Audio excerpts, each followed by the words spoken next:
Hello student, welcome to zoo botany centre. I am Vikas Kumar. JAC board का जो first term की exam होने वाली है उसमें सारे के सारे एमसीक्यू क्वेश्चन पूछे जाएंगे, नहीं वस्तुनिष्ठ प्रश्न, जिसमें एक क्वेश्चन होंगे, 4 ऑप्शन दिए जाएंगे। और इसके लिए झारखंड बोर्ड ने 5 मॉडल सेट को प्रस्तुत किए हैं, जिसमें से पहला मॉडल सेट पर आज हम लोग डिस्कस करेंगे।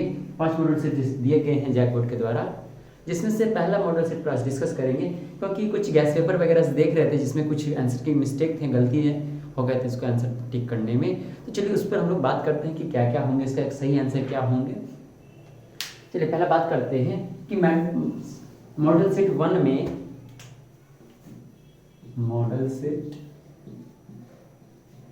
फर्स्ट, इसमें आपको 35 क्वेश्चन दिया गया है, जिसमें हम लोग बात करते हैं। पहला क्वेश्चन जो दिया गया है इसमें लिखा हुआ है सक्रिय प्रतिरक्षा का उदाहरण निम्न में से कौन है।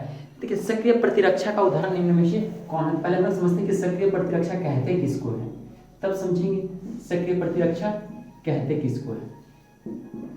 कि हमारे शरीर में 2 तरह का प्रतिरक्षा होते हैं, एक सक्रिय प्रतिरक्षा होते हैं और एक अक्रिय प्रतिरक्षा होती है, यानी उपाजित प्रतिरक्षा आप सीधा कह सकते हैं। तो सक्रिय प्रतिरक्षा उसको हम लोग कहते हैं जब हमारे शरीर में कोई एंटीबॉडी का निर्माण होता है, तो हम लोग उसको बोलते हैं सक्रिय प्रतिरक्षा। और जब हमारे शरीर में बने बनाए एंटीबॉडी प्रवेश कराया जाता है तो हम लोग उसको बोलते हैं सक्रिय प्रतिरक्षा। बीमारी से लड़ने के लिए हमारे शरीर में कई तरह की एंटीबॉडीज बनते हैं। उसमें अगर कोई ऐसा मान लेके चलिए कोई वैक्सीन हमें दिया जा रहा है और वो वैक्सीन देने के बाद अगर हमारे शरीर में कोई एंटीबॉडी बनते हैं तो उसे हम लोग बोल देंगे सक्रिय प्रतिरक्षा। तो बात समझ में आया क्या, सक्रिय प्रतिरक्षा किसको बोलेंगे कि जब हमारे शरीर में खुद जो है एंटीबॉडी यानी प्रतिरक्षी का निर्माण हो तो उसको हम लोग क्या बोलेंगे, सक्रिय प्रतिरक्षा। तो ऑप्शन में दे रखे टीकाकरण यानी वैक्सीनेशन, दूसरा है कोलोस्टम, और तीसरा है रेडीमेड एंटीबॉडीज, और चौथा है सभी। तो इसमें जो पहला वाला आंसर है वैक्सीनेशन, ये वैक्सीनेशन क्या होता है, टीकाकरण वह विधि है जिससे हमारे शरीर में टीका पड़ने के बाद हमारे शरीर के अंदर खुद एक प्रतिरक्षी बनते हैं, एंटीबॉडी का निर्माण होते हैं। हमने अभी आपको बताया कि जब हमारे शरीर के अंदर एंटीबॉडी बनते हैं तो हम लोग उसको क्या बोलते हैं, सक्रिय प्रतिरक्षा। और जब बने बनाए एंटीबॉडी हमारे शरीर में प्रवेश कराया जाता है तो उसको हम लोग बोलते हैं सक्रिय प्रतिरक्षा। तो ये जो टीकाकरण है यानी वैक्सीनेशन जो है, वैक्सीनेशन से हमारे शरीर में एंटीबॉडी खुद बनते हैं, इसलिए क्या कहेंगे, इसका आंसर हो जाएंगे टीकाकरण। दूसरा इसी में ऑप्शन दे रखे कोलोस्ट्रम। कोलोस्ट्रम में जो कोलोस्ट्रम क्या होते हैं, मदर के द्वारा जब पहला दूध स्राव होता है तो उसको हम लोग बोलते हैं कोलोस्ट्रम। और कोलोस्ट्रम में एक एंटीबॉडी पाई जाती है जिसका नाम है IgA। ये कोलोस्ट्रम पाए जाते हैं, ये एंटीबॉडी पाए जाते हैं कोलोस्ट्रम में। और ये सीधा एंटीबॉडी हमारे शरीर में आ रहे हैं, हमारे शरीर में बन नहीं रहे। अगर बनते तो हम लोग इसको बोल देते सक्रिय प्रतिरक्षा, लेकिन ये बने बनाए आ रहे हैं। और रेडीमेड मतलब जब यानी कि आप बुखार वगैरह लग जाते हैं तो कोई सुई लेते हैं तो उसमें रेडीमेड बने बनाए एंटीबॉडी होता है। तो रेडीमेड एंटीबॉडी भी हमारे शरीर में प्रवेश करेंगे तो क्या होंगे, अक्रिय प्रतिरक्षा का उदाहरण है। सक्रिय प्रतिरक्षा का उदाहरण वो है टीकाकरण, क्योंकि टीकाकरण से हमारे शरीर में क्या होता है, एंटीजन को डाला जाता है और वो एंटीजन जब हमारे शरीर में प्रवेश करते हैं तब हमारे शरीर में बी लिम्फोसाइट उसके प्रति एंटीबॉडी बनाने लगते हैं, तो उसको हम लोग बोलते हैं सक्रिय प्रतिरक्षा। तो इसका आंसर क्या हो जाएंगे, वैक्सीनेशन यानी टीकाकरण। तो समझ में आया, सक्रिय प्रतिरक्षा का उदाहरण क्या हो जाएंगे, टीकाकरण। पहला वाला का आप समझ पाए टीकाकरण क्यों, दूसरा क्यों नहीं। अब दूसरा जो क्वेश्चन है वो है एक प्रतिरक्षी अणु को इस प्रकार से निरूपित किया जा सकता है, यानी एक एंटीबॉडी को किस तरह से रूपांतरित तो सूचित किया जा सकता है, क्वेश्चन ये पूछना चाह रहे हैं। इससे पहले हम लोग थोड़ा एंटीबॉडी का चित्र देख लें ताकि हम लोग को स्पष्ट आंसर पता चल सके। एक एंटीबॉडी का जब आप चित्र देखेंगे तो एक एंटीबॉडी कुछ इस प्रकार से बने होते हैं।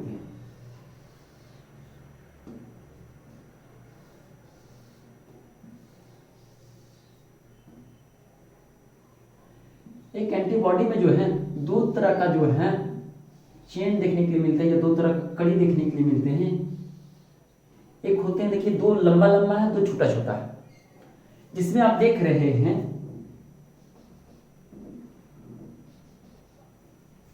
ये एक एंटीबॉडी का स्ट्रक्चर है। 2 इसमें लंबा वाला चेन है और 2 छोटा वाला चेन है। जो लंबा वाला चेन है इसको हम लोग बोलते हैं हेवी चेन, हेवी चेन। और जो छोटा वाला है इसको हम लोग बोलते हैं लाइट चेन, लाइट चेन। तो आप देख रहे हैं इसमें 2 ठो लाइट चेन है और 2 ठो हेवी चेन है, यानी H means heavy, L means light. तो क्या हो गए, 2 हेवी चेन हो गए और 2 लाइट चेन हो गए। बात समझ आ रहा है, यानी H2L2 के रूप में इसको हम रूपांतरित कर सकते हैं। बात समझ आ रहा है कि एंटीबॉडी जो है उसको किस रूप में रूपांतरित कर सकते हैं, H2 और L2, यानी 2 नंबर जो क्वेश्चन है इसके आंसर क्या हो जाएंगे, option A H2 and L2। अगला क्वेश्चन है तरल अनुक्रिया का संबंध है। तरल अनुक्रिया हम लोग बोलेंगे किसको, पहले ये समझेंगे फिर ऑप्शन को देखेंगे। तो क्या है तरल अनुक्रिया, हमारे शरीर में 2 तरह का अनुक्रिया होते हैं। पहला होते हैं cell mediate response, cell mediate response, और दूसरा होते हैं antibody mediate response, antibody mediate response. 2 तरह का रिस्पॉन्स होता है। सेल मीडिएट रिस्पॉन्स ये सेल से यानी कोशिका से संबंधित है, और एंटीबॉडी मीडिएट रिस्पॉन्स ये रक्त में पाए जाते हैं। किसमें पाए जाते हैं, रक्त में। इसे लेकर के एंटीबॉडी मीडिएट रिस्पॉन्स को हम लोग बोलते हैं ह्यूमरल रिस्पॉन्स, ह्यूमरल रिस्पॉन्स। किसको बोलते हैं, एंटीबॉडी मीडिएट रिस्पॉन्स को हम लोग बोलते हैं ह्यूमरल रिस्पॉन्स। क्यों, क्योंकि ये रक्त में पाए जाते हैं। देखिए बात क्या है, पहले क्वेश्चन को फिर से समझाने की कोशिश करते हैं। क्या हमारे शरीर में 2 तरह का रिस्पॉन्स होता है, एक सेल मीडिएट रिस्पॉन्स और एक antibody mediate response. Cell mediate response जो है ये रिस्पॉन्स को इसको उत्पन्न करने के लिए टी लिम्फोसाइट रिस्पॉन्स होते हैं, टी लिम्फोसाइट सेल यानी टी लिम्फोसाइट सेल कह दीजिए। और antibody response, antibody mediate response को उत्पन्न करने के लिए हमारे शरीर में बी लिम्फोसाइट होते हैं, बी लिम्फोसाइट होते हैं। यानी हमारे शरीर में 2 तरह का रिस्पॉन्स उत्पन्न हो रहा है, एक सेल मीडिएट रिस्पॉन्स और एक एंटीबॉडी मीडिएट रिस्पॉन्स, जिसमें से सेल मीडिएट रिस्पॉन्स को टी लिम्फोसाइट सिक्रेट करते हैं और B lymphocyte antibody mediate response को सिक्रेट करते हैं। अब क्या है कि एंटीबॉडी जो है हमेशा कहाँ पाए जाते हैं, रक्त में पाए जाते हैं, ब्लड में पाए जाते हैं। इसीलिए कि इसको हम लोग क्या कहते हैं, ह्यूमरल रिस्पॉन्स। अब देखिए इसमें ऑप्शन क्या क्या दे रखे हैं। पहला वाला ऑप्शन दे रखे हैं lymph, T cell, memory cell and antibody. इतना तो होंगे नहीं, बस इसका संबंध किससे है, एंटीबॉडी से संबंध है। तो देखिए एंटीबॉडी कहीं अकेला दे रखे हैं, एंटीबॉडी या फिर बी सेल, यानी बी सेल कह सकते हैं हम। तो यहाँ पर देखिए ऑप्शन डी में दे रखे हैं एंटीबॉडी मॉलिक्यूल्स, जो कि सही आंसर इनका हो जाएंगे। इसका आंसर जो है क्या हो जाएंगे, आपका कहीं वेस्पर वगैरह में दे रखे हैं option C B cell and T cell, जो कि सही नहीं है, क्योंकि टी सेल किसको रिस्पॉन्स कर रहे हैं, सेल मीडिएट को, और सेल मीडिएट को हम लोग ह्यूमरल रिस्पॉन्स नहीं कह सकते। ह्यूमरल रिस्पॉन्स किसको बोलेंगे, एंटीबॉडी को बोलेंगे, और एंटीबॉडी को कौन बनाते हैं, बी सेल। तो यहाँ पर ऑप्शन में टी और बी दोनों दे रखे तो दोनों सही तो होंगे नहीं। अगर सिर्फ बी सेल दे रखे होते तो सही हो जाता, लेकिन ऑप्शन में दे रखे स्पष्ट एंटीबॉडी मॉलिक्यूल्स, तो आंसर क्या हो जाएंगे, ऑप्शन डी एंटीबॉडी मॉलिक्यूल्स। बात समझ में आ रहा है। तो हम लोग जो है 3 क्वेश्चन पर बात कर लिए, अब आगे और देखते हैं।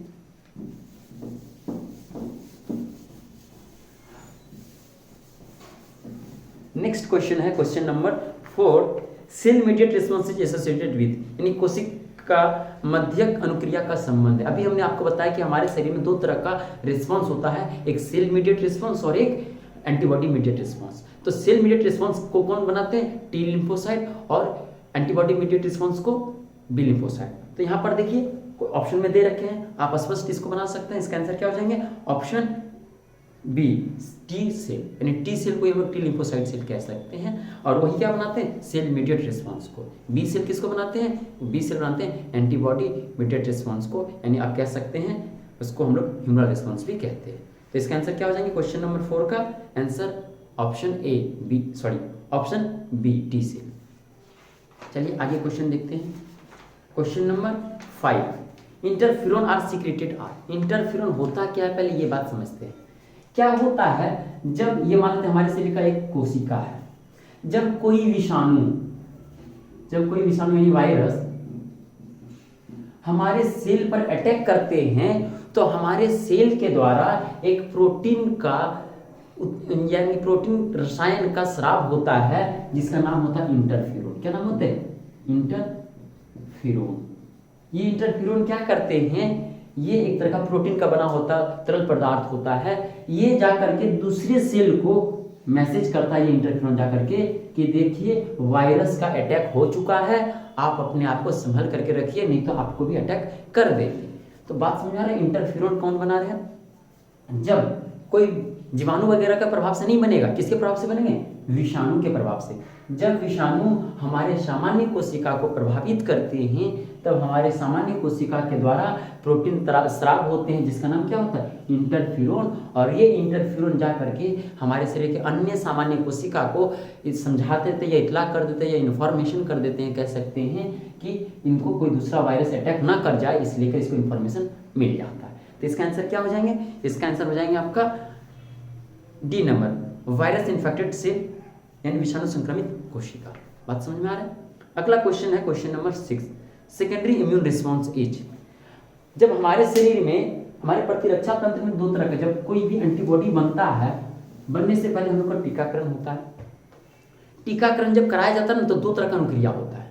जब मान लेते कोई वैक्सीन हमारे शरीर में प्रवेश होता है, यानी टीकाकरण, जैसे कि अभी कोविड का जो चल रहा है, कोविड का वैक्सीन जो पढ़ रहे हैं, तो ये जब हमारे शरीर में वैक्सीन एंट्री किए होंगे तो ये दो तरह का अनुक्रिया किए होंगे। पहला क्या है, जब हम लोग को वैक्सीन मिला होगा तब क्या होता है, हमारे शरीर में उसका एंटीबॉडी रहता नहीं है। वो जब हमारे शरीर में प्रवेश करते तो वहाँ पर हमारे प्रतिरक्षा तंत्र धीमा धीमा उसके प्रति अनुक्रिया करते हैं और उस एंटीजन, यानी क्या, जब कोई वैक्सीन पड़ता है तो उससे हमारे शरीर में क्या मिलते हैं? एंटीजन मिलते हैं। और इस एंटीजन को देख करके हमारे शरीर में जो बी लिम्फोसाइट सेल है वो क्या करते हैं?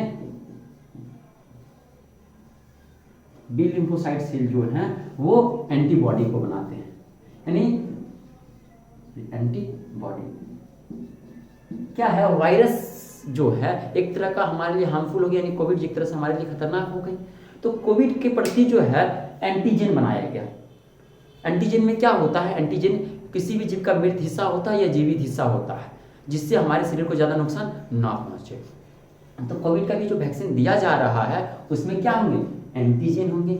ये एंटीजन जैसे हमारे शरीर में प्रवेश किए तो हमारे बी लिम्फोसाइट इस एंटीजन के साथ अनुक्रिया करेंगे और यहाँ पर ये धीमा अनुक्रिया करेंगे। कैसे अनुक्रिया करेंगे?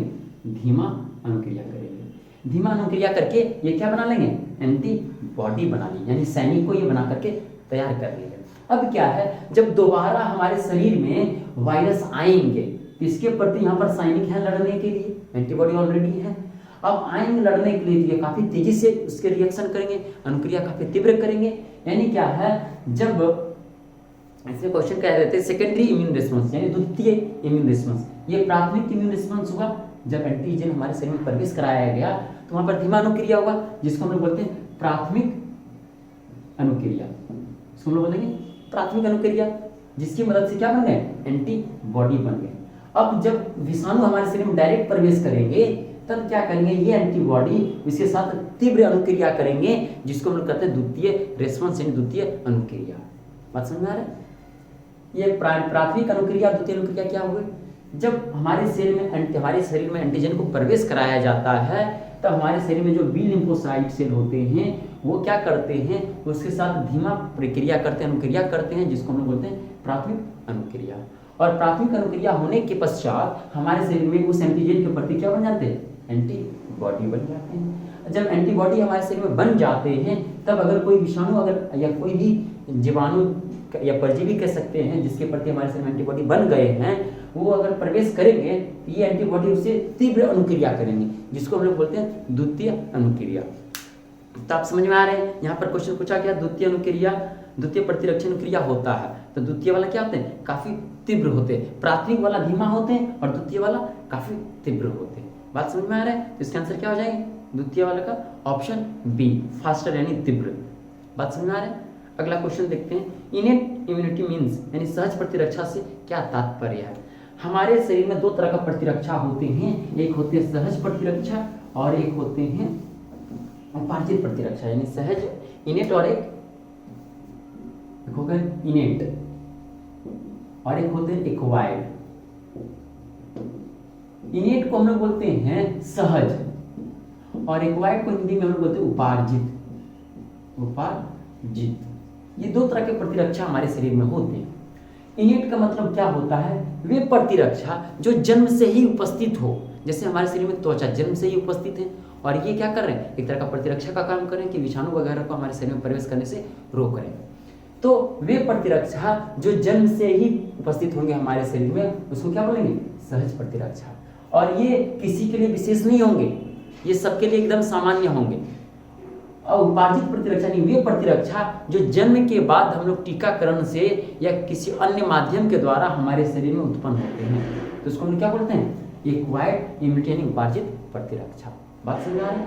प्रतिरक्षा दो तरह के हो गए, एक सहज प्रतिरक्षा और एक उपार्जित प्रतिरक्षा। सहज प्रतिरक्षा का मतलब क्या हुआ? वे प्रतिरक्षा जो जन्म से ही उपस्थित होते हैं, जैसे शरीर में हमारे त्वचा है जो जन्म से ही उपस्थित है। दूसरा क्या है? उपार्जित, यानी जन्म के बाद जब हमारे शरीर में कोई प्रतिरक्षा उत्पन्न होते हैं तो उसको हम लोग बोलते हैं उपार्जित प्रतिरक्षा। तो यहाँ पर क्वेश्चन क्या पूछा गया है? क्वेश्चन पूछा गया सहज प्रतिरक्षा से तात्पर्य है जन्मजात प्रतिरक्षा, अभी हमने बताया। दूसरा जन्म से पहले से मौजूद प्रतिरक्षा, जन्म से पहले से कोई हमारे शरीर में प्रतिरक्षा मौजूद नहीं होता, जन्म से पहले से मौजूद प्रतिरक्षा। ऑप्शन क्या होंगे? बिफोर बर्थ, बिफोर बर्थ तो नहीं, जन्म के साथ ही होता है। अब ऐसा थोड़ी है कि जन्म से पहले हमारे पास प्रतिरक्षा बन के रह गया हो। जब बच्चे माँ के गर्भ में रहते हैं तो उनको कोई विषाणु से डर नहीं होता है, क्योंकि उसको प्रतिरक्षा करने के लिए उसकी माँ का गर्भ उपस्थित है, तो इसलिए कि उनको किसी तरह का कोई नुकसान नहीं होता। जन्म के साथ जो है जो प्रतिरक्षा उत्पन्न होता है उसको हम लोग क्या बोलते हैं? सहज प्रतिरक्षा। तो इसका आंसर क्या हो जाएंगे? ऑप्शन ए, जन्मजात प्रतिरक्षा। समझ पा रहे बात को? अब जो है अगला क्वेश्चन है क्वेश्चन नंबर 8। एक प्रतिरक्षी अणु जो अपरा को पार कर सकती है क्या है? हमारे शरीर में कई तरह के प्रतिरक्षी अणु होते हैं, जैसे बात करते हैं सब पर। एक होते हैं इम्यूनोग्लोबिन ए, एक होते हैं इम्यूनोग्लोबिन ई, ये सब प्रतिरक्षी है। एक होते हैं इम्यूनोग्लोबिन जी, एक होते हैं इम्यूनोग्लोबिन एम। इनसे एक एमसीक्यू क्वेश्चन आपके एग्जाम में पूछे, ये लगभग तय माना जाता है।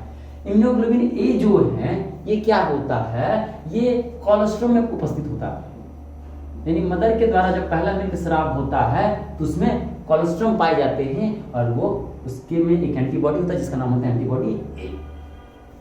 IgA जब एलर्जी, ये एलर्जी के दौरान उत्पन्न होता है, कौन सा? IgE। ये एंटीबॉडी किसके दौरान उत्पन्न होते हैं? एलर्जी के दौरान। IgG ये क्या होते हैं? ये वो प्रतिरक्षी है जो माँ के द्वारा शिशु में जाते हैं, यानी माँ जब शिशु माँ के गर्भ में होते हैं तो अपरा को पार करके शिशु में ये एंटीबॉडी प्रवेश करते हैं, यानी कह सकते हैं प्लेसेंटा अपरा द्वारा शिशु में, अपरा द्वारा शिशु। और ये वाला सबसे बड़ा प्रतिरक्षी होते हैं, यानी सबसे बड़ा एंटीबॉडी, सबसे बड़ी। ये 4 तरह का जो एंटीबॉडीज है, इससे एक क्वेश्चन चाहे वो जैक बोर्ड हो, चाहे वो बिहार बोर्ड हो, चाहे वो कोई भी बोर्ड हो, एक क्वेश्चन पूछने की संभावना बहुत हद तक तय माना जाता है, क्योंकि ये चारों में से एक पूछे जाते हैं। और इसमें देखिए चारों का हमने आपको बता रहे हैं कि एंटीबॉडी ए जो है ये किससे संबंधित है? कोलेस्ट्रॉल से संबंधित है। एंटीबॉडी ई किससे संबंधित है? एलर्जी से संबंधित है। एंटीबॉडी जी किससे संबंधित है? अपरा द्वारा शिशु में जो आते हैं उसको बोलते हैं। IgM यानी एंटीबॉडी एम किससे संबंधित है? सबसे बड़ा प्रतिरक्षी होते हैं। तो यहाँ पर क्वेश्चन क्या पूछा गया है? एक प्रतिरक्षी अणु जो अपरा को पार कर सकते हैं, तो अपरा को कौन पार करते हैं? IgG। इसका ऑप्शन क्या हो जाएंगे? Option B number, IgG। अगला क्वेश्चन है अतिरंजित अनुक्रिया यानी एलर्जी से संबंधित प्रतिरक्षी। अभी हमने आपको बताया एलर्जी से किसका संबंध है? IgE, यानी ऑप्शन नंबर सी हो जाएंगे। बात समझ में आ रहा है? अगला क्वेश्चन है क्वेश्चन नंबर 10। कोलेस्ट्रॉल में पाए जाने वाले प्रतिरक्षी अणु। देखिए कोलेस्ट्रॉल में कौन पाए जा रहे हैं? IgA। इसका आंसर क्या हो जाएंगे? Option D number. समझ में आ रहा है? लगातार 3 क्वेश्चन आ गए यहाँ पर एलर्जी और एंटीबॉडी से संबंधित। आगे और बात करते हैं। अब आते हैं ट्यूमर के बारे में क्वेश्चन आया हुआ है। तो ट्यूमर को पहले समझते हैं कि ट्यूमर हम लोग बोलेंगे किसको, ट्यूमर की बात उस पर बात करेंगे। और यहाँ तक बात समझ में आ गई? क्वेश्चन नंबर 10 तक क्लियर हो गए। अब 11 की बात करेंगे। 11 क्वेश्चन समझने से पहले हम लोग ट्यूमर पर थोड़ा बात करते हैं।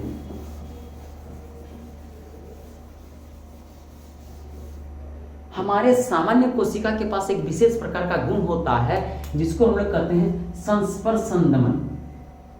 संस्पर्श संदमन, जिसको अंग्रेजी में कहते हैं कॉन्टैक्ट इनहिबिशन। कॉन्टैक्ट इनहिबिशन, इसका क्या अर्थ होता है समझते हैं पहले। हमारे कोशिका, जब हमारे सामान्य कोशिका, मान लेते हैं ये कोशिका है, ये दूसरा कोशिका है, ये दोनों कोशिका तब तक वृद्धि करेंगे जब तक दोनों एक दूसरे के संपर्क में ना आ जाए। जैसे एक दूसरे के संपर्क में आ जाएंगे तो वृद्धि करना छोड़ देंगे। इसी को हम लोग कहते हैं संस्पर्श संदमन।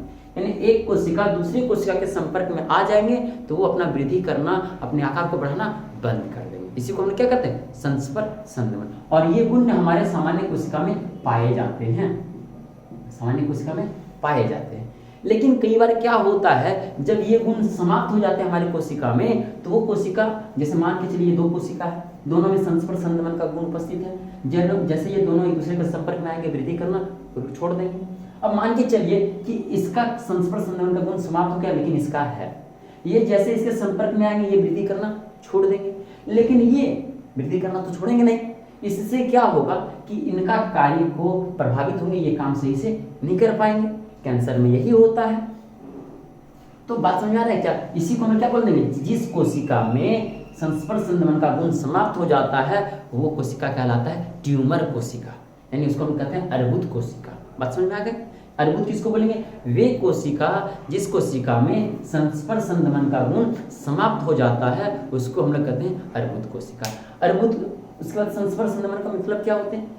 संस्पर्श संदमन का अर्थ ये होता है कि जब कोई भी कोशिका एक दूसरे कोशिका के संपर्क में आ जाते हैं तब वो अपना वृद्धि को रोक देते हैं। बात समझ में आ गई? यहाँ पर आप क्वेश्चन को देखते हैं। अर्बुद वास्तव में है, यानी ट्यूमर क्या है? वैसी कोशिका का समूह जिसमें संस्पर्श संदमन का गुण समाप्त हो गया है। बिल्कुल सही है, अभी हमने वही बताया आपको कि हमारे सामान्य कोशिका में संस्पर्श संदमन का गुण होता है, परंतु ये अर्बुद कोशिका में कह सकते हैं, ट्यूमर कोशिका में, वैसे कोशिका जिसमें संस्पर्श संदमन का गुण समाप्त हो जाता है उसको हम लोग क्या कहते हैं? अर्बुद कोशिका यानी ट्यूमर कोशिका। तो इसका आंसर क्या आ जाएंगे? ऑप्शन ए। बात समझ में आ गए? अब क्या है? Type of tumour. अगला क्वेश्चन, क्वेश्चन नंबर 12, अर्बुद के विभिन्न प्रकार। अब क्या है ना, आप तो अर्बुद समझ में आ गए कि जिस कोशिका में कॉन्टैक्ट इनहिबिशन का गुण समाप्त हो जाता है उसको हम लोग अर्बुद कोशिका कहते हैं, यानी ट्यूमर सेल कहते हैं। अब और बात करते हैं, क्या अर्बुद कितने प्रकार के होते हैं? अर्बुद कितने प्रकार के होते हैं? तो अर्बुद दो प्रकार के होते हैं। एक होते हैं बेनाइन ट्यूमर, बेनाइन ट्यूमर, और एक होते हैं मैलिग्नेंट ट्यूमर, मैलिग्नेंट।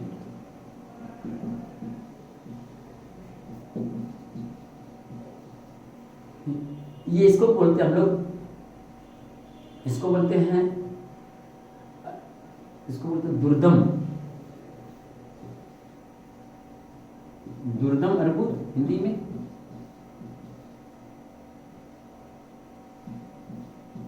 और इसको बोलते हैं सुदम, सुदम अर्बुद। बात समझ आ रहा है कि जो अर्बुद कोशिका होते हैं वो दो प्रकार के होते हैं, एक होते हैं सुदम अर्बुद और एक होते हैं दुर्दम अर्बुद, यानी एक इंग्लिश में बोलेंगे बेनाइन ट्यूमर, दूसरा को बोलेंगे मैलिग्नेंट ट्यूमर। तो ये दो ट्यूमर क्या होता है, जब मान लीजिए चलिए कोशिका में संस्पर्श संदमन का गुण समाप्त हो गया तो ये दो प्रकार के हो सकते हैं। मान के चलिए अगर ये कोशिका में संस्पर्श संदमन का गुण समाप्त हो गया है तो ये यहीं पर समाप्त रह जाएगा, ये दूसरे कोशिका में फैलेगा नहीं, उसको हम क्या बोलेंगे? Benign tumour. और जब इस कोशिका में संस्पर्श संदमन का गुण समाप्त हो गया है तो कोई दूसरे कोशिका तक ये पहुंच जाएगा और उसका भी संस्पर्श संदमन का गुण को ये समाप्त कर देगा, तो उसको हम क्या बोलेंगे? Malignant tumour. यानी कह सकते हैं अगर ट्यूमर हमारे किसी एक अंग में हुआ हो, या लीवर में हुआ हो या किडनी में हुआ हो, तो वहीं पर वो रह जाएगा, वो कहीं और नहीं फैलेगा, तो उसको हम क्या बोलेंगे? Benign tumour. और मैलिग्नेंट किसको बोलेंगे? वे ट्यूमर जो मान के चलिए लीवर में हुआ, वो किडनी को भी पहुंचा रहे हैं, वो हमारे लंग्स को भी पहुंचा रहे हैं, सब जगह फैला रहे हैं, तो उसको क्या बोलेंगे? Malignant tumour. तो सबसे खतरनाक तो ये होगा। तो अब समझ में आ गए कि ट्यूमर कितने प्रकार के हो गए? दो प्रकार के हो गए। कौन कौन सा? एक हो गया सुदम और एक हो गया दुर्दम। तो ऑप्शन इसका क्या हो जाएंगे? C number, both, A and C दोनों, यानी उपरोक्त दोनों। समझ गए? अगला क्वेश्चन देखते हैं। अल्कोहल के लंबे समय तक अत्यधिक मात्रा में सेवन करने से होने वाला नुकसान। अल्कोहल है क्या? पहले अल्कोहल एक रसायन है जो क्या करते हैं हमारे शरीर में, जब हम लोग अल्कोहल का जब हमारे शरीर में प्रवेश होता है तो वो हमारे रक्त के साथ मिल जाते हैं। किसके साथ मिल जाते हैं? रक्त के साथ। रक्त के साथ कौन मिलते हैं? इथेनॉल मिल जाते हैं। इथेनॉल। ये प्रवेश कर जाते हैं, प्रवेश करने के बाद ये शरीर के विभिन्न अंगों तक, यानी कह सकते हैं मस्तिष्क में भी पहुंचते हैं, फेफड़ा में भी पहुंचते हैं, हृदय में भी पहुंचते हैं, यकृत में भी पहुंचते हैं, यानी रक्त में चले गए यानी शरीर के सभी भागों में पहुंच जाएंगे। और शरीर के सभी भागों में जाएंगे तो ये जहां पर भी जाएंगे वहां पर शरीर को क्या करेंगे, उसका कार्य को, क्रियाविधि को धीमा कर देंगे, काम को सही से करने नहीं देंगे, यानी उसके कार्य को अवरोध करेंगे। तो यहाँ पर क्वेश्चन में जो कह रहे हैं, अल्कोहल लंबे समय तक अत्यधिक मात्रा में सेवन करने से होने वाले नुकसान। तो इससे क्या क्या हो सकते हैं, यकृत में क्षति बिल्कुल होंगे, श्वसन पात तथा हृदय पात बिल्कुल होंगे, क्योंकि रक्त में चले गए तो वो शरीर का हर एक हिस्से को प्रभावित कर सकते हैं। तो इसमें देखिए ऑप्शन 3 कह रहे हैं cerebral haemorrhage and damage of nervous system, यानी हमारे तंत्रिका कोशिका को भी ये प्रभावित करेंगे। उपरोक्त सभी, इसका आंसर क्या हो जाएंगे, उपरोक्त सभी।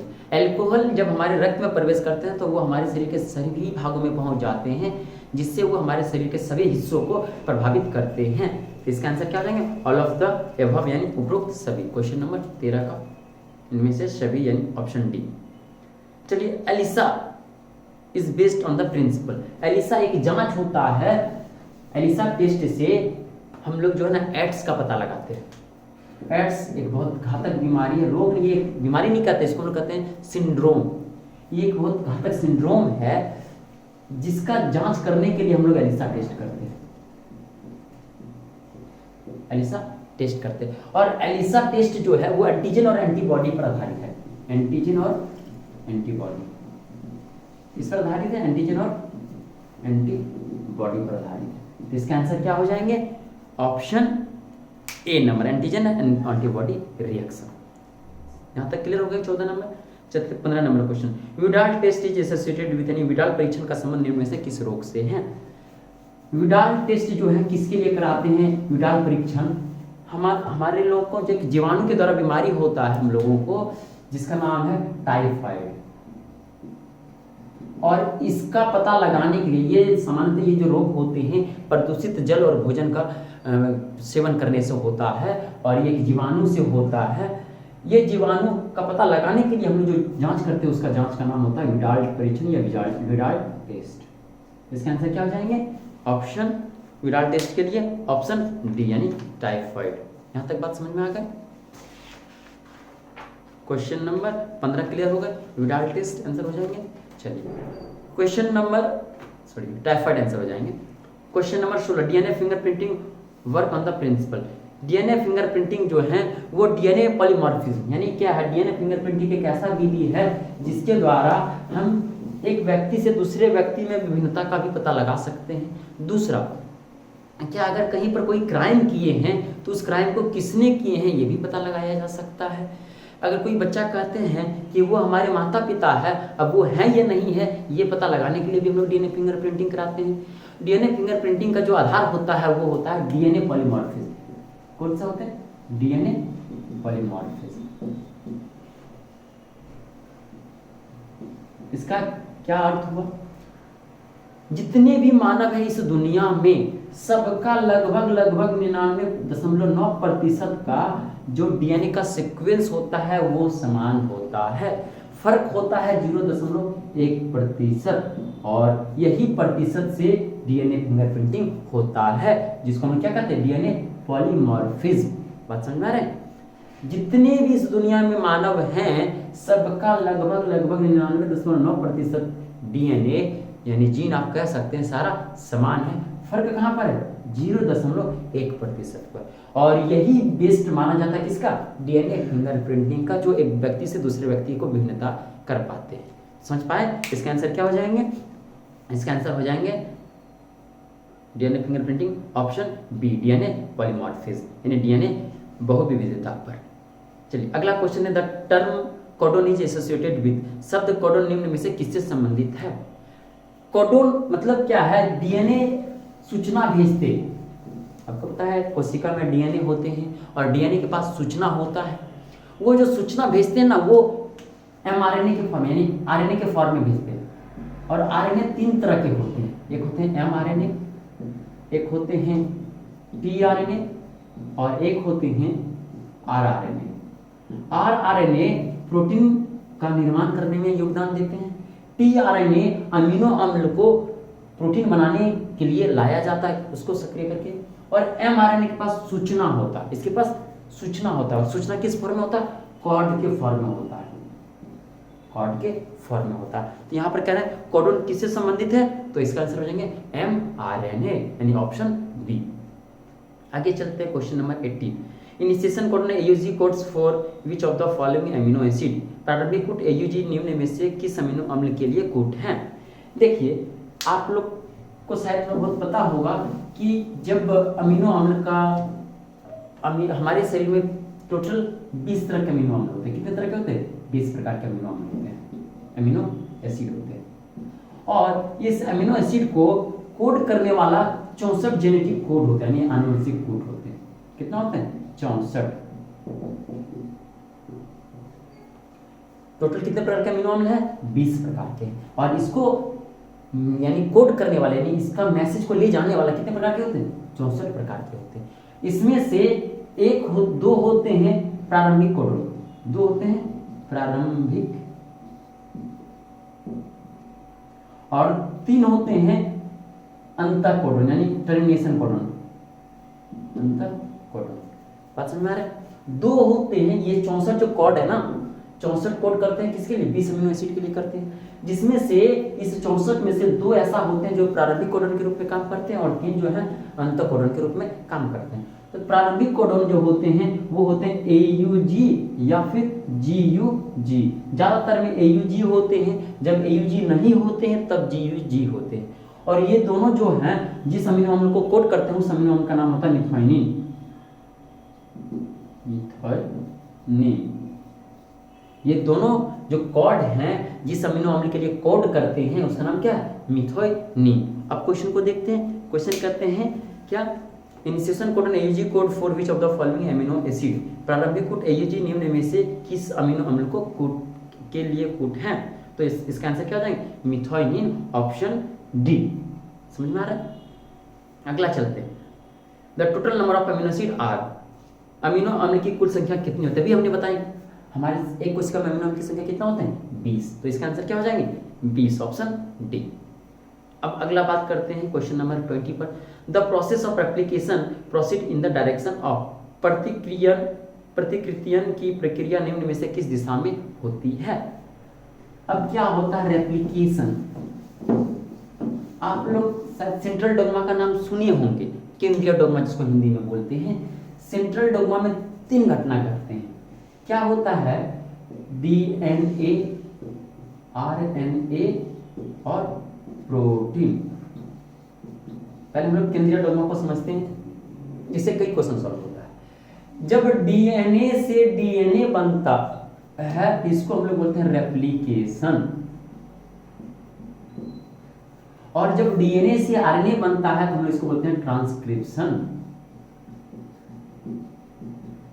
और जब RNA से प्रोटीन बनता है तो इसको हम लोग बोलते हैं ट्रांसलेशन। और कुछ में क्या होते हैं? RNA से DNA बन जाते हैं जिसको हम लोग बोलते हैं रिवर्स ट्रांसक्रिप्शन, रिवर्स ट्रांसक्रिप्शन। और इस पूरे को हम लोग बोलते हैं सेंट्रल डोग्मा यानी केंद्रीय डोग्मा।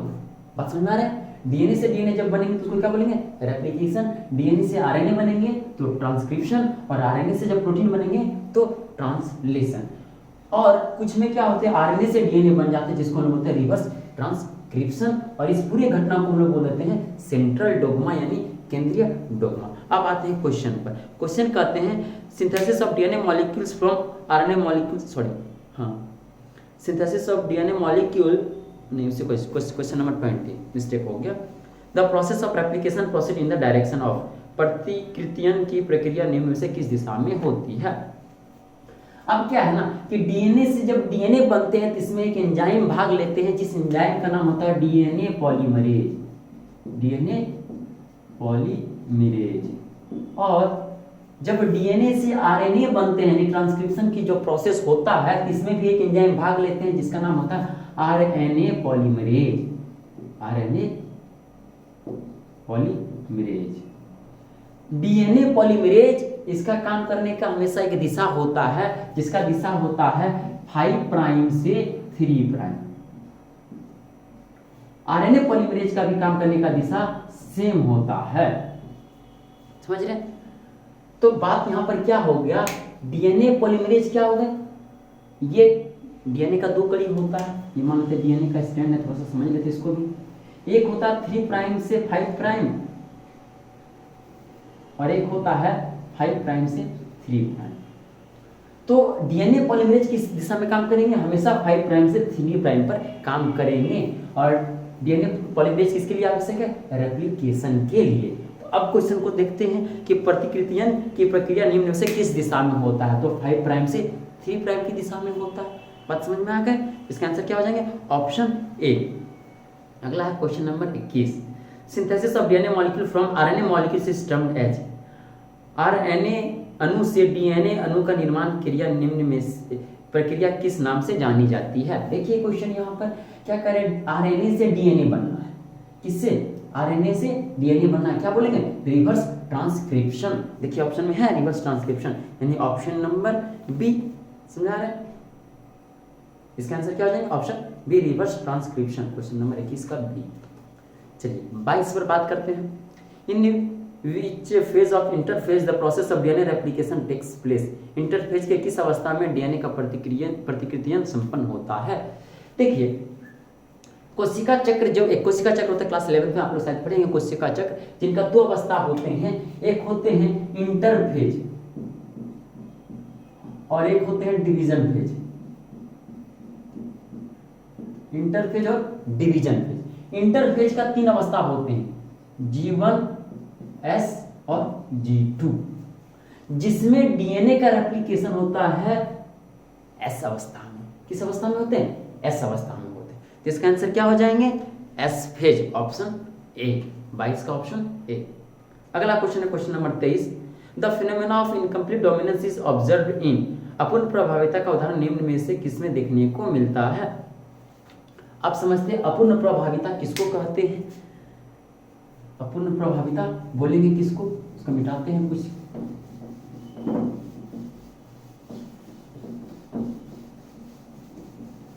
देखिए अपूर्ण प्रभाविता, मेंडल ने एक नियम दिए थे, वंशागति का नियम दिए थे। मेंडल ने बताए थे कि जीन का जो जोड़ा होता है उसमें कोई एक ही गुण अपने आप को प्रभावित करेंगे, दोनों नहीं करेंगे। मेंडल ने ये बात बताए थे। क्या बताए थे, मान लेते हैं एक लंबा वाला पौधा है और एक बौना वाला पौधा है।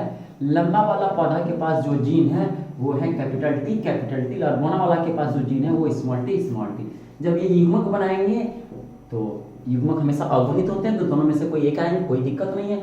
उसके बाद निषेचन होता है, यानी दोनों मिलते हैं, मिल गए। और मेंडल ने ये बताए थे ये जो जीन का जोड़ा है इसमें से कोई एक ही अपने आप को अभिव्यक्त करेगा, दोनों नहीं करेंगे, कोई एक ही करेंगे। यानी लंबा वाला कर दिया मान के चलिए, बौना वाला नहीं किए, लंबा वाला किए, मेंडल ने ये बताए थे। लेकिन मेंडल के इस नियम का 2 अपवाद है, एक सप्रभाविता और एक अपूर्ण प्रभाविता।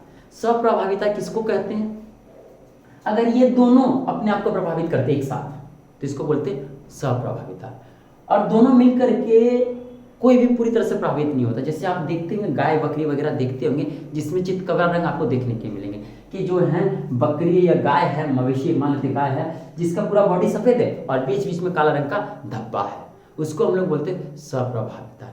और अपूर्ण प्रभाविता क्या होंगे, जैसे क्या है, एक पुष्प है, मान लेते हैं जैसे इसमें ऑप्शन में जो दे रखे हैं स्नैपड्रैगन। स्नैपड्रैगन एक पौधा होते हैं, इसके पास 2 तरह का पुष्प होते हैं। स्नैपड्रैगन के पास 2 तरह का पुष्प होते हैं, एक लाल होते हैं और एक सफेद होते हैं। लाल जो होते हैं मान लेते हैं ये जीन, और सफेद के लिए हम लोग मान लेते हैं स्मॉल वाला। ये गैमीट बनाए, ये भी गैमीट बनाए, दोनों मिले। मेंडल के अनुसार से इसमें कोई एक ही गुण अपने आप को व्यक्त करते हैं, लाल वाला व्यक्त करते हैं, लेकिन ये लाल ना हो करके ये हो जाते हैं गुलाबी। कौन सा हो जाते हैं, गुलाबी। इसमें क्या बना, ना ये अपना गुण को दिखा पा रहे, ना ये अपना गुण को दिखा पा रहे, एक नया गुण बन जा रहा है जिसको क्या बोलेंगे, गुलाबी। और ये हो गए अपूर्ण प्रभाविता। इसको हम क्या कहेंगे, अपूर्ण प्रभाविता, यानी जोड़े में जो जीन उपस्थित है कोई अपने आप को पूर्ण रूप से अभिव्यक्त नहीं कर पाएंगे तो उसको बोलेंगे अपूर्ण प्रभाविता। दोनों में से कोई एक अपने आप को अभिव्यक्त करेंगे तो उसको बोलेंगे पूर्ण प्रभाविता, और दोनों में से दोनों अपने आप को अभिव्यक्त करेंगे तो उसको बोलेंगे सप्रभाविता। 3 समझ में आ रहा है? जीन के जोड़े में जब दोनों अपने आप को अभिव्यक्त करेंगे, दोनों एक साथ, उसको बोलेंगे सप्रभाविता, और दोनों में से कोई भी अपने आप को अभिव्यक्त नहीं करेंगे उसको क्या बोलेंगे अपूर्ण प्रभाविता। जब दोनों में से कोई एक अपने आप को अभिव्यक्त करेंगे तो उसको बोलेंगे पूर्ण प्रभाविता। यहाँ पर क्वेश्चन पूछा गया अपूर्ण प्रभाविता, और अपूर्ण प्रभाविता का उदाहरण देखने के लिए मिलते हैं स्नैपड्रैगन। तो कभी हमने स्नैपड्रैगन का ये उदाहरण ली, जिसके आंसर क्या हो जाएंगे ऑप्शन सी स्नैपड्रैगन। अगला क्वेश्चन है phenotypic ratio of dihybrid cross. देखिए इसमें ऑप्शन गलत दे रखा हुआ, एक 3 एक्स्ट्रा दे दिया गया है। डायहाइब्रिड क्रॉस का, द्विसंकरण क्रॉस का जो फिनोटाइपिक रेशियो होता है वो होता है 9:3:3:1, और मोनोहाइब्रिड क्रॉस का फिनोटाइपिक रेशियो होता है 3:1। समझ में आ रहा है? ये हो गया डायहाइब्रिड क्रॉस का हो गया ये, और ये हो गया मोनोहाइब्रिड क्रॉस का।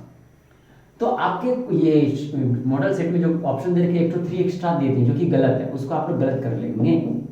समझ गए? इसका आंसर क्या हो जाएंगे 9:3:1 होते हैं। चलिए आगे बात करते हैं, निम्न में से कौन सा क्रॉस परीक्षण क्रॉस को निरूपित करते हैं। पहले परीक्षण क्रॉस कहते हैं किसको है उसको समझेंगे, तब फिर इसके बारे में बात करेंगे। देखिए F1 जैसे ये क्रॉस हमने करवाए थे, मान के चलिए ये एक जनक है, इनका क्रॉस ऐसे करवाएं, दोनों के द्वारा F1 पीढ़ी में ये प्राप्त हुआ, ये F1 पीढ़ी इसको बोलते हैं।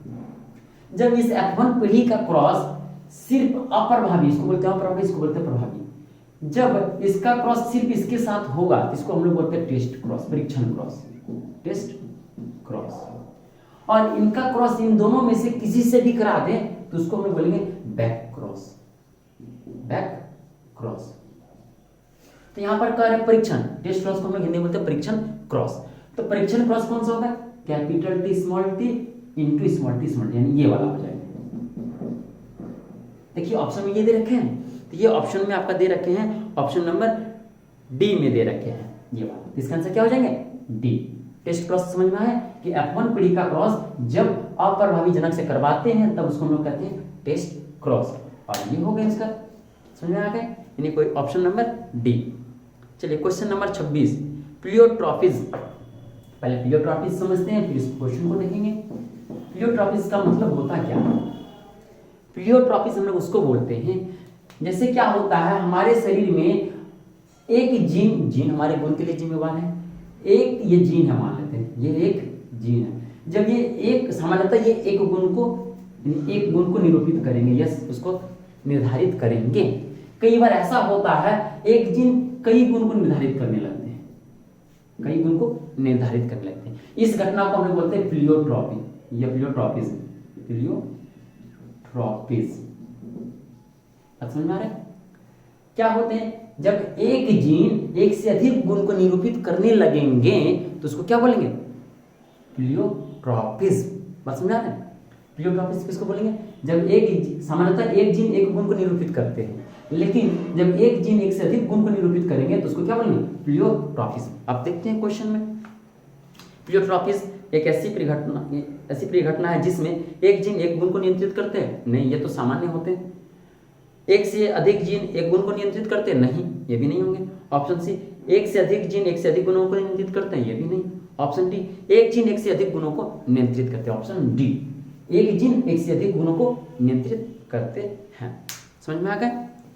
क्वेश्चन नंबर 26 का ऑप्शन क्या हो जाएगा D number, 1 gene control many character. चलिए अगला क्वेश्चन है निम्न में से किसी आनुवंशिक पदार्थ के अंतर्गत रखा गया है। देखिए ये क्वेश्चन आपसे गलती करवाया जाएगा। ऑप्शन में दे रखे हैं डीएनए आरएनए क्रोमोसोम, और लास्ट में दे रखे हैं ए तथा बी दोनों। ऑप्शन ए है डीएनए, ऑप्शन बी है आरएनए, ऑप्शन सी है क्रोमोसोम, और डी है ए तथा बी दोनों। तो आंसर तो होंगे ए तथा बी दोनों। कैसे होंगे? आनुवंशिक पदार्थ दो तरह के होते हैं, एक डीएनए होते हैं और एक आरएनए होते हैं। डीएनए और आरएनए, अधिकांश जीवों में आनुवंशिक पदार्थ डीएनए होते हैं, जबकि कुछ ही विषाणु में आनुवंशिक पदार्थ आरएनए होते हैं। तो आनुवंशिक पदार्थ को कौन रूपांतरित कर रहे हैं, डीएनए और आरएनए दोनों है, दोनों को रखा के ए तथा बी दोनों आंसर हो जाएंगे, इसका गुणसूत्र नहीं होंगे, इसका आंसर क्या हो जाएंगे, ऑप्शन नंबर डी। चलिए आगे बढ़ते हैं, क्वेश्चन नंबर 28 को देखते हैं। निम्न में से किस सिद्धांत को युग्मक की शुद्धता का सिद्धांत कहा जाता है, which of the following Mendel principle is known as purity of gamete. तो पहले समझते कि मेंडल ने कौन कौन से नियम दिए हुए थे, कौन कौन सा सिद्धांत दिए हुए थे। मेंडल ने पहला सिद्धांत दिए थे law of unit character, law of unit character, यानी इसको हिंदी में कह सकते हैं इकाई लक्षण का सिद्धांत, या ये लॉ इकाई लक्षण का सिद्धांत कह सकते हैं आप इसको। दूसरा जो इन्होंने लॉ दिए थे उसको कहते हैं लॉ ऑफ सेग्रीग्रेशन, यानी क्या, लॉ ऑफ डोमिनेंस, उसके बाद लॉ ऑफ डोमिनेंस यानी प्रभाविता का सिद्धांत हिंदी में बोलेंगे। तीसरा जो दिए थे इन्होंने दिए थे लॉ ऑफ सेग्रीगेशन, जिसको हम बोलते हैं युग्म, इसको हम कहते हैं पृथक्करण का सिद्धांत। और चौथा इन्होंने जो दिए थे इसका नाम है लॉ ऑफ इंडिपेंडेंट असॉर्टमेंट,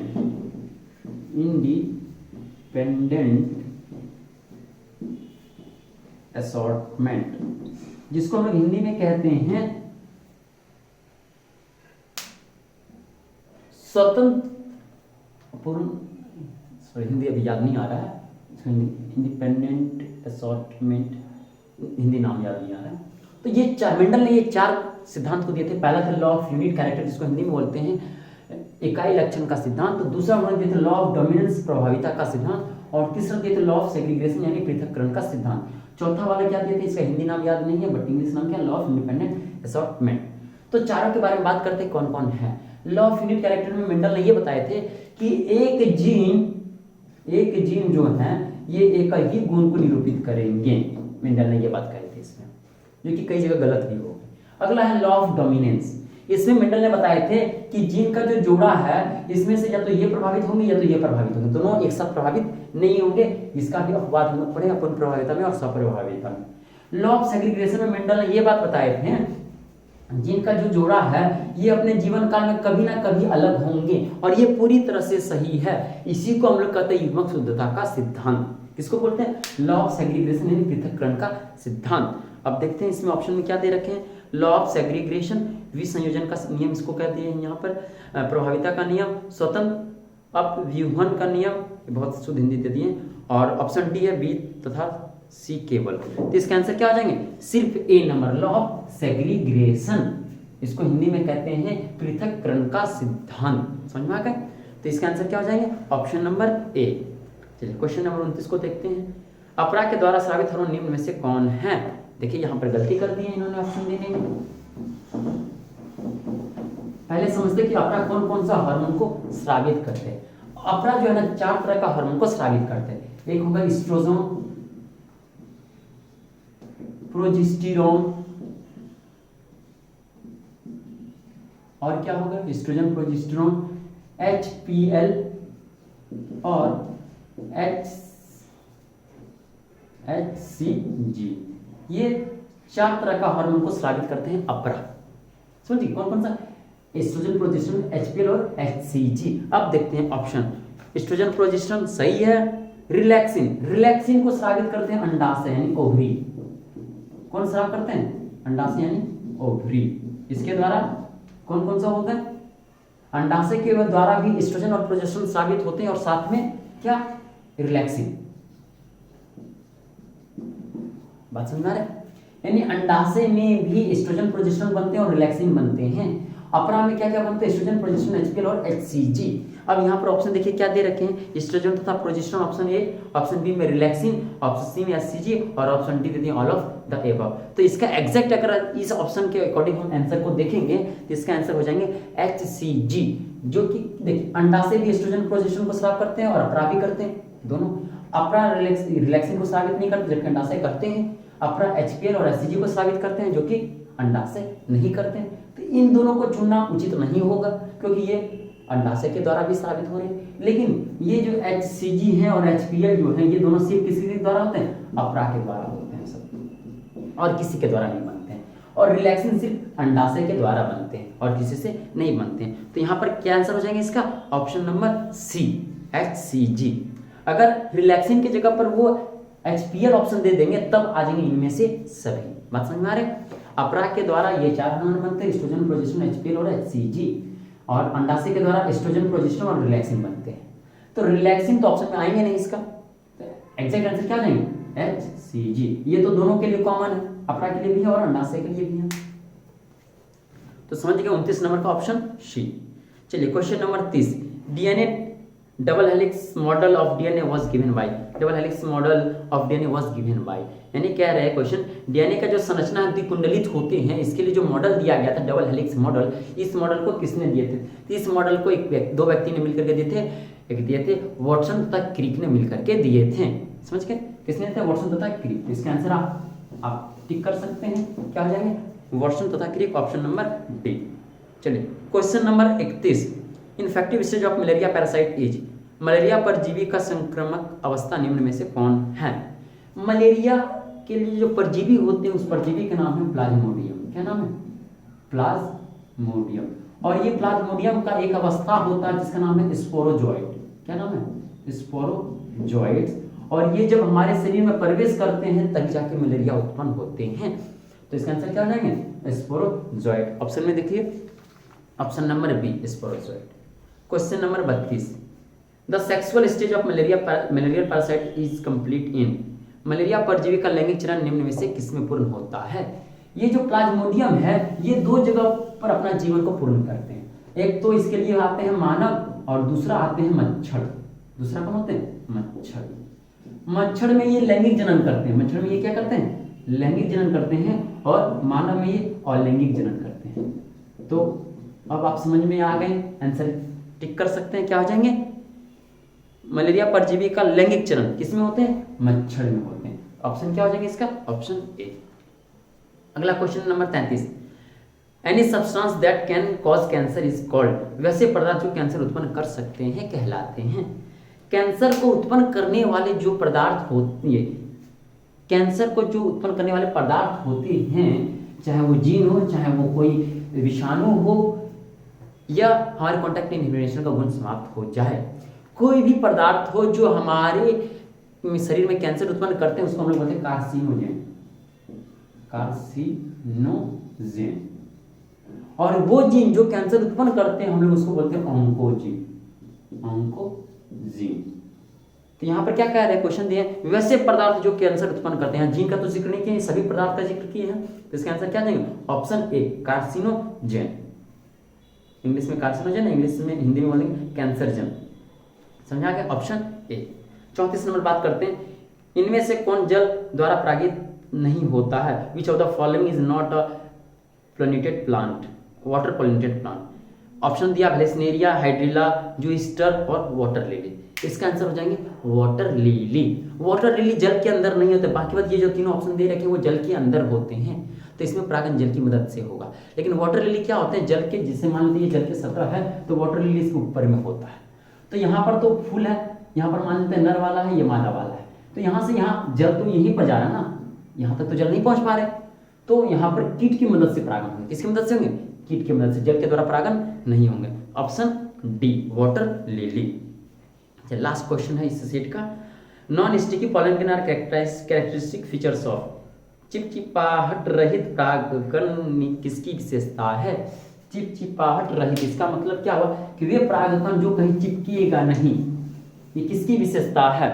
देखिए, जब कोई भी परागकण वायु के द्वारा परागित करते हैं तो उसको चिपचिपाने का गुण होना चाहिए। ऑप्शन 2, जल के द्वारा जब होंगे तो उसमें नहीं होना चाहिए, अगर उसमें होंगे तो फिर वो जल के साथ चिपक जाएंगे और परागण नहीं कर पाएंगे। ऑप्शन सी है मधुमक्खी से परागित पुष्प, मधुमक्खी से जो पुष्प परागित होते हैं उसमें भी चिपकाने वाला गुण होता है उसके परागकण में, और चमगादड़ वाले में भी होता है। इसके आंसर क्या हो जाएंगे? जल परागित पुष्प। वैसे पुष्प जो जल के द्वारा परागित होता है उसमें चिपचिपाहट वाला गुण नहीं होता है।